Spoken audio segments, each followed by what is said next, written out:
আপনারা দেখছেন সংবাদ সারাদিন, আপনাদের সঙ্গে রয়েছে আমি অঙ্কুর। আসি এই মুহূর্তের অন্যতম গুরুত্বপূর্ণ খবরে। মোহনপুর প্রাথমিক স্বাস্থ্যকেন্দ্র, দক্ষিণ 24 পরগনার মগরাহাটের এই মোহনপুর প্রাথমিক স্বাস্থ্যকেন্দ্রের পরিস্থিতি বেহাল। সেখানে গিয়ে চিকিৎসা পরিষেবা পান না সাধারণ মানুষ, যে কারণে সেই মগরাহাটের মোহনপুর থেকে বহু মানুষকে চিকিৎসার জন্য ছুটে চলে আসতে হয় কলকাতা শহরে। এবং এই মুহূর্তে পরিষেবা না পেয়ে তাদের অবস্থা অত্যন্ত শোচনীয়। গোটা বিষয়টি তারা প্রশাসনকে জানিয়েছেন। প্রশাসন এ বিষয়ে পরবর্তী পদক্ষেপ করছে। উদ্বোধনী সার মগরাহাটে গোয়ালঘরে পরিণত প্রাথমিক স্বাস্থ্যকেন্দ্র।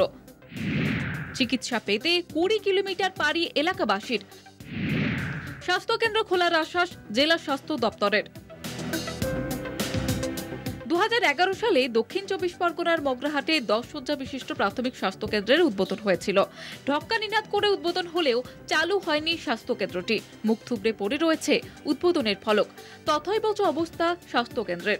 জল, আলো, চিকিৎসা পরিষেবা কিছুই নেই। মাঠে বাঁধা গরু, ঘরের ভেতরে মুরগির আস্তানা। জরুরি পরিষেবা পেতে রোগীদের নিয়ে যেতে হয় 20 কিলোমিটার দূরের হাসপাতালে। 10 শয্যা বিশিষ্ট হাসপাতালে এখন কেবল চালু রয়েছে আউটডোর পরিষেবা, যদিও সেখানেও বেশিরভাগ সময় চিকিৎসক পাওয়া যায় না। স্বাস্থ্যকেন্দ্রের চারিদিকে গজিয়েছে আগাছা। স্বাস্থ্যকেন্দ্রের পাশে স্বাস্থ্যকর্মীদের জন্য বানানো হয়েছিল আবাসন। সেই আবাসন এখন স্থানীয় কিছু অসাধু মানুষের দখলে।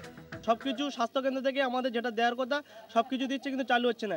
এটা তাই মগরাহাটের যে স্বাস্থ্যকেন্দ্র, যে ডিপার্টমেন্টের যে আছে ডিএ অফিসার তার এবং আমাদের যে ডেমোনাটবাড়ির যে স্বাস্থ্যকেন্দ্র অফিসার তাদের কাছে অনুরোধ করছি, আমাদের যে জিনিসপত্র পাওনা সেগুলো সব পেয়ে যাচ্ছে, কিন্তু টোটালি চালু করছে না। সেটা আপনাদের ওই প্রশাসনের কাছে আমাদের দরখাস্ত যাতে এটা তাড়াতাড়ি খুব চালু হয়।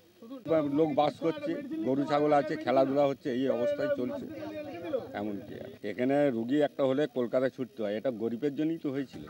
হাসপাতালের বেহাল অবস্থার কথা স্বীকার করে নিয়েছেন স্থানীয় পঞ্চায়েত প্রধানও। বারবার প্রশাসনিক মহলে দরবার করা হলেও সুরাহা মেলেনি বলে অভিযোগ তার। হসপিটালটা সত্যি খুব দরকার, জরুরি দরকার। এখানে বিভিন্ন গ্রাম থেকে, বিভিন্ন অঞ্চল থেকে বিভিন্ন রুগীপত্র আসে, এখান থেকে মানে খুব জরুরি দরকার। চিকিৎসকের অভাবে স্বাস্থ্যকেন্দ্রটি প্রায় বন্ধ হতে বসেছে বলে দাবি জেলা স্বাস্থ্য দপ্তরের। চিকিৎসক নিয়োগ হলে মোহনপুর প্রাথমিক স্বাস্থ্যকেন্দ্র খোলা হবে বলে আশ্বাস দিয়েছেন তিনি। আমাদের মগরাহাট হাসপাতালে ডাক্তারবাবুর অভাবের জন্য ওখানকার মেডিকেল অফিসাররা ওখানে ডিউটি করছেন মগরাহাট হাসপাতালে, প্লাস মোহনপুরে ওপিডি চলছে। আমাদের পরিকল্পনা আছে ওটা বেড চালু করার। দীর্ঘদিন ধরে ওখানে বেড খুব ভালো চলছে না, এই জন্য আমরা পিডব্লিউডি সোশ্যাল সেক্টর তাদেরকে আমরা রিকোয়েস্ট করেছিলাম একটা এস্টিমেট তৈরি করার জন্য, কারণ ওখানে কোয়ার্টারের অবস্থা খুব ভালো নয়। কোয়ার্টারগুলো রিপেয়ার রিনোভেশন যাতে করা যায়, আর হসপিটাল বিল্ডিংয়ের যেটা ছাদের একটা সিপেজ হচ্ছে ওয়াটারে, সেটা ওনারা একটা এস্টিমেট তৈরি করেছেন, আমাদেরকে পাঠিয়েছেন, আমরা স্বাস্থ্যভবনেও পাঠিয়েছি। ওটার অ্যাপ্রুভাল পেলে আমরা কিন্তু ওই বিল্ডিংটা রিপেয়ার করার পর আমাদের প্ল্যান হচ্ছে ওখানে বেড চালু করা। 13 বছর অপেক্ষার পর আর সরকারি আশ্বাসে ভরসা হারিয়েছেন মোহনপুরের বাসিন্দারা। তাদের একটাই প্রশ্ন, চিকিৎসা পরিষেবা দিতে আর কত সময় নেবে স্বাস্থ্য দপ্তর? মগরাহাট থেকে জয়দীপ হালদারের রিপোর্ট, কলকাতা টিভি।